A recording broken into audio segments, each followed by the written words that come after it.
आज आप यहाँ पहुँच के उनकी समस्या का निवारण भी आपने कर दिया। किस तरह से उन्हें घर दिलाने के लिए आप इसी तरह आगे बढ़े, उनके साथ खड़े होंगे? ये बोरीवली ईस्ट काटा रोड में साई रोशन नाम की बिल्डिंग है। यहाँ पर लगभग 102 भाड़ूत रहते थे। 102 में से 101 भाड़ूतों का एग्रीमेंट बिल्डर ये सिराजुद्दीन भाई है, इनके साथ में हुआ। इसका ज़मीन मालिक भी असला खान करके मुस्लिम थे। जो बिल्डर अभी आया है वो भी मुस्लिम समाज के सिराजुद्दीन भाई करके उनका नाम है। 101 भाड़ूतों का एग्रीमेंट हो गया है। बिल्डिंग का आईओडी भी आ गया है, सीसी भी आने के रास्ते पर है।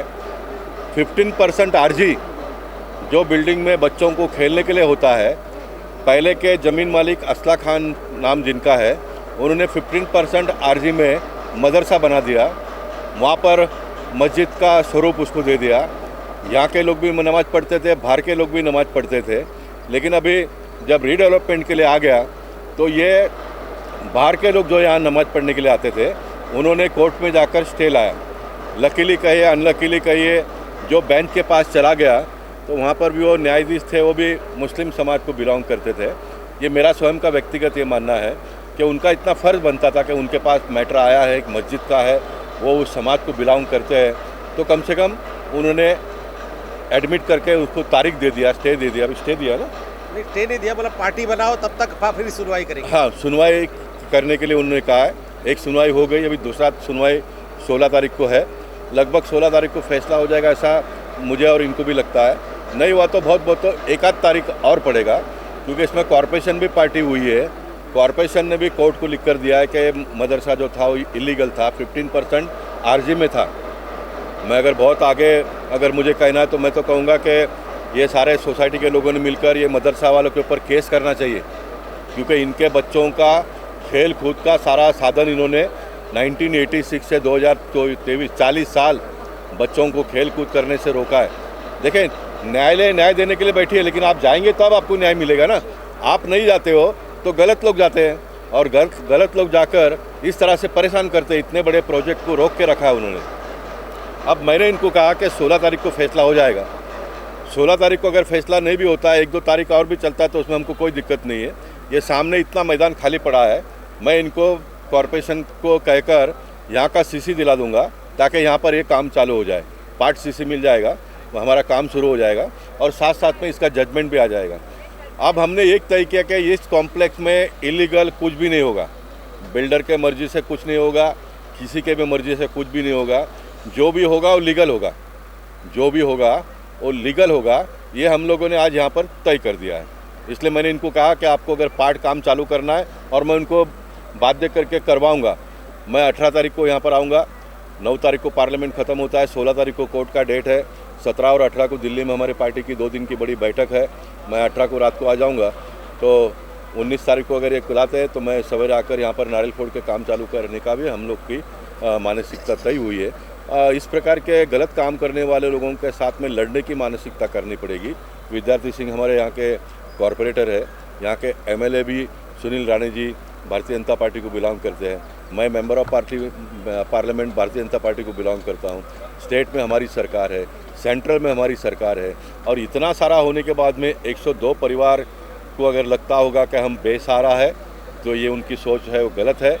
आपको पूरा का पूरा प्रोटेक्शन हम सब लोग मिलकर देंगे, और बहुत जल्दी आपको आपका हक का घर मिले, इस प्रकार की एक व्यवस्था खड़ी करेंगे। लेकिन रिलीजन को इस तरह बीच में लेकर डेवलपमेंट को रोकना, इससे कितना आप गलत और सही मानते हैं?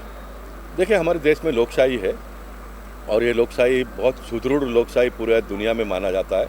न्यायालय का अपना एक जगह है हमारे लोकशाही में, और न्यायालय का हम सब लोग मिलकर सम्मान करते हैं।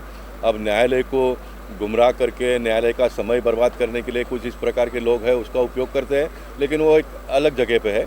लेकिन न्यायालय में अगर कोई जाता है, सही भी है गलत भी है, तो न्यायालय को एक बार तो उनका सुनना पड़ता है। इसलिए न्यायालय, मुझे विश्वास है कि वो सुनेंगे, लेकिन सही बात जो है उसका ही जजमेंट बहुत जल्दी आ जाएगा, ये मैं आपको बताना चाहता हूँ। केरला में एक कार्यक्रम था जिसमें कैबिनेट मंत्री पहुंची थी, और उन्होंने भारत माता की जय के जयकारे लगाए, लेकिन वो नारा सभी ने नहीं लगाया, जिस पर वो लोगों पे भड़क गई। इस पर आपकी क्या राय है? नहीं, मैं चाहता हूं कि आने वाले दिनों में इस देश में रहने वाले, मैं कभी हिंदू मुसलमान ये 32-33 साल के जीवन काल में प्रतिनिधित्व काल में किया नहीं, आने वाले दिनों में भी नहीं करूंगा। लेकिन मैं इस बात से बहुत खुलकर सहमत हूं हिंदुस्तान पाकिस्तान 1947 में हो गया, पाकिस्तान आपको दे दिया। जिनको इस वतन से प्रेम था, उनके बाप दादा यहाँ पर रह गए, उनके बच्चे आज यहाँ पर रहते हैं, वो सुखी से यहाँ पर रहे और भारत माता को अपनी माता, देखिए मुस्लिम लोग भी मातृ वतन कहते हैं, कैथलिक लोग मदरलैंड कहते हैं, हिंदू लोग मातृभूमि कहते हैं।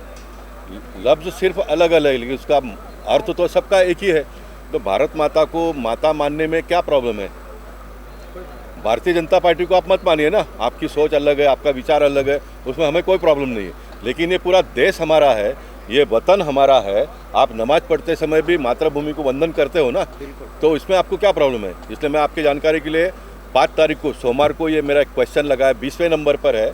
मैंने ये प्रपोजल गवर्नमेंट को डाला है कि आने वाले दिनों में 10वीं की परीक्षा में जो भी बच्चे परीक्षा में बैठेंगे, हिंदू हो, मुस्लिम हो, क्रिश्चियन हो, सिख हो, जो भी लोग हो, भारत देश में रहने वाले सभी बच्चों ने 10वीं के परीक्षा के पेपर में हमारा राष्ट्रगान जो है वो लिखना ही चाहिए, उसमें अनिवार्य है। जन गण मन ये जो हमारा राष्ट्रगीत है वो सभी ने लिखना चाहिए, क्योंकि राष्ट्र का गीत है ना। ये कोई भारतीय जनता पार्टी का सदा वत्सले मातृभूमि ये संघ का है, वो हम गाएंगे, आप मत गाइए। वो आप भी गाते हो तो बहुत अच्छी बात है, लेकिन मातृभूमि जो राष्ट्रगीत है वो तो सबको गाना पड़ेगा। इसलिए ये 20 तारीख को मेरा प्रश्न लगा है, हम आने वाले दिनों में इसका प्रयास करेंगे। ये प्रयास हम किसी को प्रेशराइज करने के लिए नहीं, मैं चाहता हूं कि इस देश में रहने वाले सारे मुस्लिम समाज के बच्चे भी आने वाले दिनों में ये वतन से प्रेम करें, ये मातृभूमि से प्रेम करें। इसलिए राष्ट्रगान जो है वो हमारे देश में जितने भी लोग रहते हैं सब लोगों ने गाना चाहिए, सब लोगों ने गाना चाहिए।